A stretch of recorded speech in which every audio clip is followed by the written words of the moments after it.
Hello, my name is Lisa Ann Pinkerton. I'm founder and chairwoman of Women in Cleantech and Sustainability.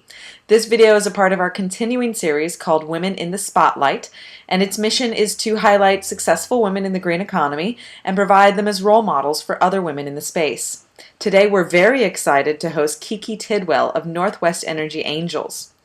Kiki is a limited partner in several venture funds, including Nth Power Fund IV, CalCEF Angel Fund, Good Capital Social Enterprise Expansion Fund, TrueBridge Capital Fund II, and Aligned Partners. Since 2007, she's been a member of Northwest Energy Angels, which is a Cleantech group, and she served 2 years on the board. She was also an advisor to the fall 2012 ASTIA Global Entrepreneur Program. I spoke with Kiki earlier today. Kiki, welcome to Women in Cleantech and Sustainability. Thank you, Lisa. Before we get into your background, I'm really interested to hear a little bit more about Northwest Energy Angels. Could you tell us what you guys do over there? Well, we were the first cleantech only angel group in the nation, started in 2006, and we actually have funded over $10 million in 39 companies since then. And last year was a pretty big year, 2012, 4.7 million was invested in the portfolio companies, and we're based out of Seattle, but we fund nationwide, and we have 60 accredited angels in our group now who share deal flow and expertise and due diligence. So it's quite a very supportive organization for cleantech. A couple of years ago, you wrote a really interesting article around women and investing, and I was wondering maybe if you could give us a quick synopsis of what you talked about there related to how women might be well poised for this space. Well, a lot of the brain science has come out to show that we're hardwired from birth to actually be very relationship oriented and maybe even have better BS meters than men, because we are so focused on the relationship, and we can sense when somebody's body's language is not matching up to their words, or that they may be punting a little bit. And there has been not only brain science, but the National Council for Research on Women came out with a report that women may be better investors because we pay attention to red flags, and we do probably 60% more work in due diligence, and we actually listen to counter arguments and back off and don't go charging forward with an investment. We'll say, well, maybe I really want to invest in this, but I've got to pay attention to that. Mm-hmm. So I guess I think women have skill sets in team playing, in building companies that are very helpful for startup companies. We like win-win, and we want everybody to win together. And so, wouldn't you want to have us on your board where we can find solutions so that the investors win and the founders, and we get that next Series A raised? Mm-hmm. Absolutely. And it's not to say that men don't have those qualities as well. It's just that women might have them. Maybe they might be more heightened or naturally expressive in women. Right. Yeah. Right. The way people become angel investors it's often sometimes a mystery. So I was wondering perhaps if you could tell us your story about how you became an angel investor, and if it had been a goal of yours for most of your life, or is it something that just sort of an opportunity that just sort of popped up?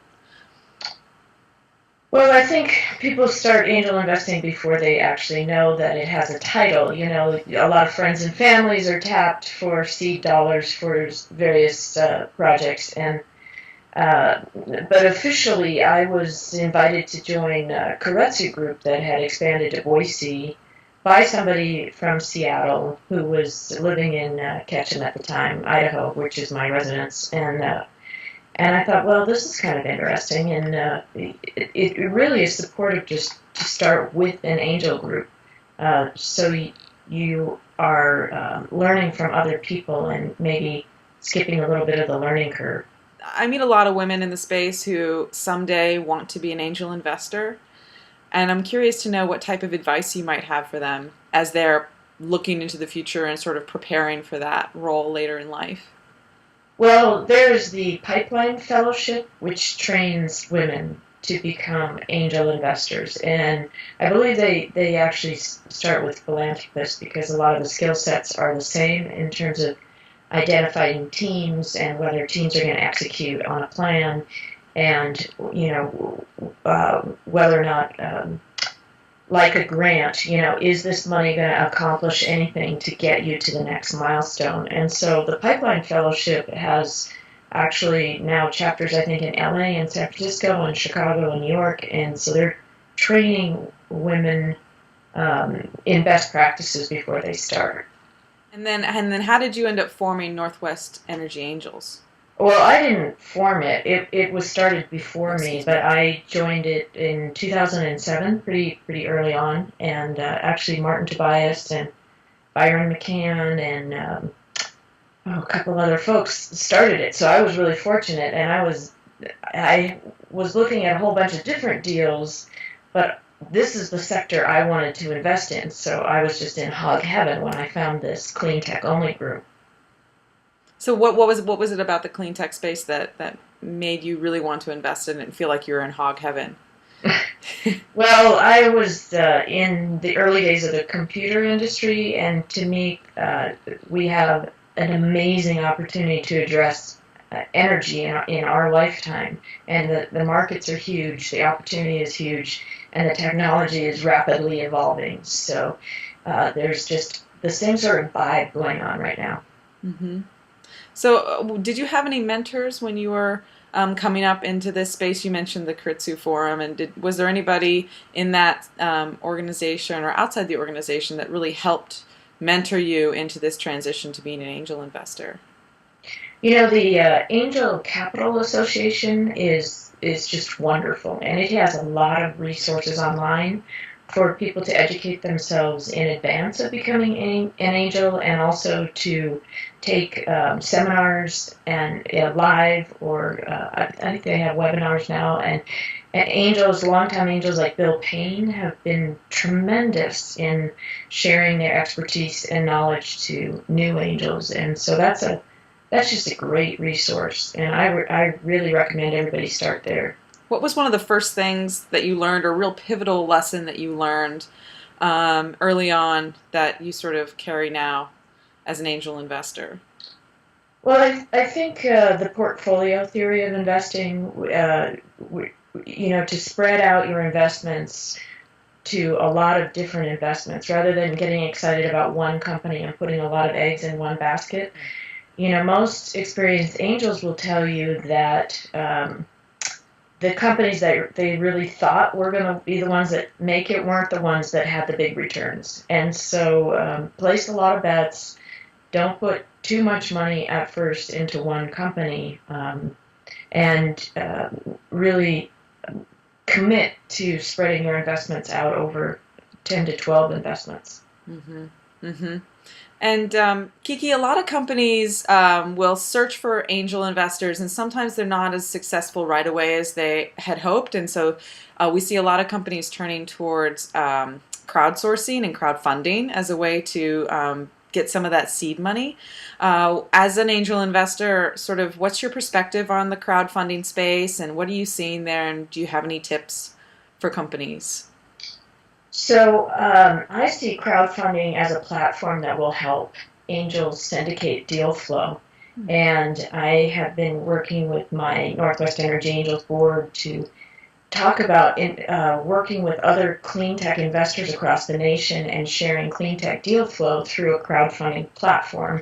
And I've actually invested in Crowdfunder, and it accepts accredited investors right now to invest equity in startup companies. And I also have another company that I was advising through the Astia network, a woman-owned business, Ngaza. And so we currently have Ngaza on the Crowdfunder platform raising funds from accredited investors right now. So it's kind of the perfect storm of all the things that I like in one place that are working together.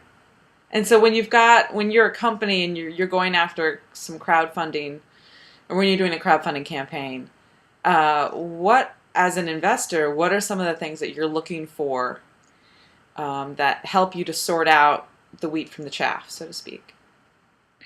Well, I'm looking for a like-minded community of investors that are experienced angels, experienced clean tech investors.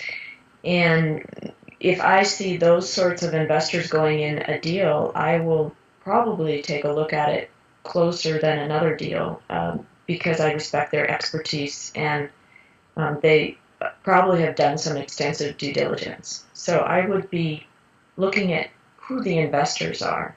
And a lot of success of companies, I think, comes from the investors helping their companies post um, investment. And so I also know some of those investors are going to go to the mat helping their companies succeed. And so I think the investor profiles are pretty important. Okay, that's really good information, and for the companies who are doing that crowdfunding, to sort of make sure that they're including who their investors are and helping to build that community around them. Right. Yeah, yeah. Excellent. Well, thank you Okay. very much, Kiki Tidwell of Northwest Energy Angels. I'm Lisa Ann Pinkerton for Women in Clean Tech and Sustainability.